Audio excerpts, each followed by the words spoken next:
Assalamualaikum warahmatullahi wabarakatuh. My name is Nabila Humaira. I'm from English Education 1, Tarbiyah and Teaching Faculty, Alauddin State Islamic University of Makassar. And my ID number is 20400118011. Okay, here I'm going to apply my assignment of theories of translating and interpreting, which is become a translator of the video from Gita Savitri Devi under the title Life is Matter of Choice. So without any further ado, let's begin.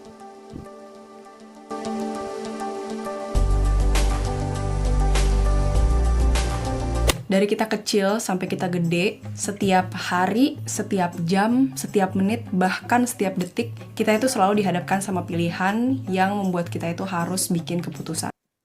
Since a child until become adult, every day, every hour, every minute, and even every second, we are always faced with choices that force us to make decisions. Dari urusan sepele, kayak contohnya mau makan apa hari ini, terus mau nonton film apa, mau streaming film apa, mau nonton video YouTube apa, mau dengerin lagu apa, mau pakai baju apa. From basic matters like what we want to eat today, what movie we gonna watch, what YouTube channel videos we are going to see, what song we are going to listen, and what clothes to wear. Although kalau misalnya urusan baju ya, kalau menurutku pribadi itu annoying banget. Dan although when it comes to clothes, in my opinion, it's really annoying. salah satu hal yang paling buang waktu gue dan energi gue dan pikiran gue. And one of the most wasting time, energy, and Kalau menurut gue sebenarnya nggak ada juga sih yang merhatiin kita tuh pakai baju apa hari itu dan apakah jilbabnya matching sama bajunya. I mean, there's no one who will notice what clothes we are wearing that day, and is the veil suit with Dan the menurut gue clothes. keputusannya Mark Zuckerberg untuk cuma pakai baju abu-abu sama celana hitam tiap hari itu adalah keputusan paling jenius. And I think decision of Mark Zuckerberg to only wear gray shirt with a black pants every day is the most genius decision. Less invested in unnecessary things is the way to go. Selain masalah-masalah yang receh, kita juga harus membuat keputusan untuk masalah-masalah yang lebih penting. Besides the small problems, we'll also have to make decisions to the more important issues. Yang menyangkut ke kehidupan kita ke depannya, yang menyangkut ke masa depan. Concerning our future life. Contohnya, kita mau sekolah di mana, terus kita mau kuliah apa, kuliah di mana, terus kerjanya mau di mana dan kerja apa.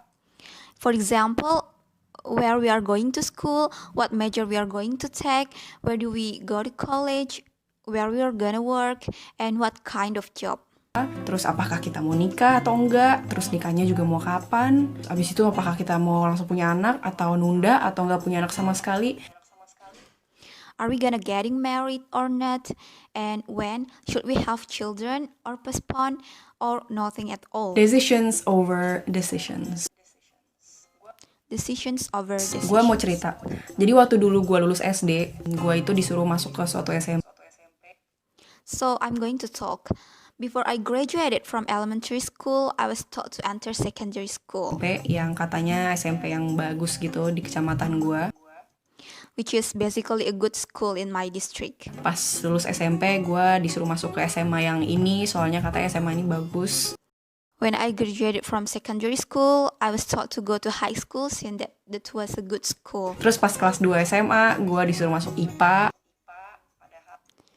And then when I was in high school, I was taught to take science. Padahal gue sebenarnya nggak pingin banget masuk IPA. In fact, nilai IPA gue jelek banget. Kimia gue dapat 4. Even though I actually didn't really want to take science, my score is very poor. I got 4 for my chemistry. I didn't know why. Apparently karena katanya kalau masuk IPA itu lebih gampang buat nanti memilih jurusan. I don't know why. Apparently because they said if you go to science, it will be easier for you to choosing any majors. And then ketika gue lulus SMA dan mau kuliah, gue disuruh masuk ke perminyakan, tapi nope, thank you. And then when I graduated from high school, going to college, I was taught to go to take petroleum course, but I said no, nope, thank you. Waktu gue masih muda dulu, waktu gue masih remaja dulu, gue merasa itu gue kayak hidup untuk orang lain. When I was young, when I was still a teenager, I was feeling like living for other people. Walaupun orang lain ini adalah orang tua gue sendiri. Even though this other person is my own parents. But still. Dan mungkin alasannya adalah karena gue gak mau dealing sama consequences. Basically, I just shift my responsibility. And the reason is probably because I don't want to link with the consequences. Basically, I just shift my responsibility. Harusnya making decision untuk diri gue, untuk future gue adalah tanggung jawab gue. I should making decisions for myself, for my future are actually my responsibility. Tapi karena gue takut sama konsekuensi dari pilihan gue yang menurut gue pada saat itu bisa jadi salah. However, because I was afraid of the consequences of my choices, which is probably at that time could be wrong, ya makanya gue suruh orang lain buat yang bikin keputusan on behalf of myself. So I told other people to make decisions on behalf of myself. Atau mungkin juga karena gue takut kalau gue udah bikin keputusan terus ternyata outcome-nya atau konsekuensinya jelek.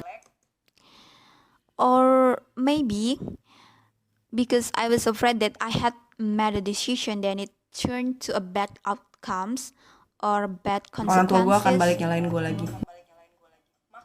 Then my parents will blame me again. Makin gue belajar tentang hidup nih, gue makin mengerti sebenarnya makna dari mengambil keputusan itu sendiri. The more I learned about life, the more I understand the true meaning of making decisions. Sebenarnya ini semua tuh adalah perkara menimbang antara apa yang baik dan benar.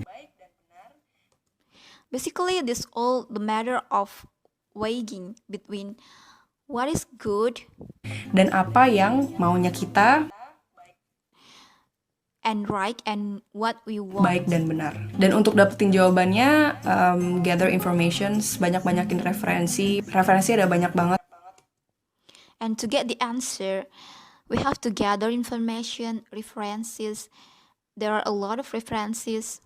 Kalau it comes to keputusan, entah itu bisa nanya sama orang, entah itu bisa mendengarkan pengalaman orang, entah itu bisa dari internet misalnya.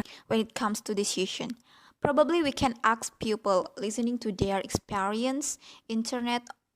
Anything. Terus kalau kita manusia yang anything. beragama, biasanya kita berdoa atau minta petunjuk sama Tuhan. Itu juga penting. Well, if we are religious, we can pray or ask for guidance from God. It is also important. And we have to actually take a step back to actually see the bigger picture and ask ourselves a lot of why. Misalnya kita dihadapin sama banyak pilihan. For example, if we are confronted by a lot of choices, Kenapa kita überhaupt merasa semua pilihan itu adalah pilihan yang available buat kita? why do we feel that all the choices are available to Kalau us? misalnya kita lebih condong ke yang A, kenapa kita lebih condong ke sana? Kenapa nggak yang ke B? Kenapa nggak ke C? Kenapa nggak ke D? For example, we are more to A. Why are we prefer the A? Why not B? Why not C? Or why not D? Mungkin kita bisa nimbang lagi, sebenarnya kalau dari A, we have to be objective gitu. Kita harus ngelihat positif dan negatif dari A ini apa sih.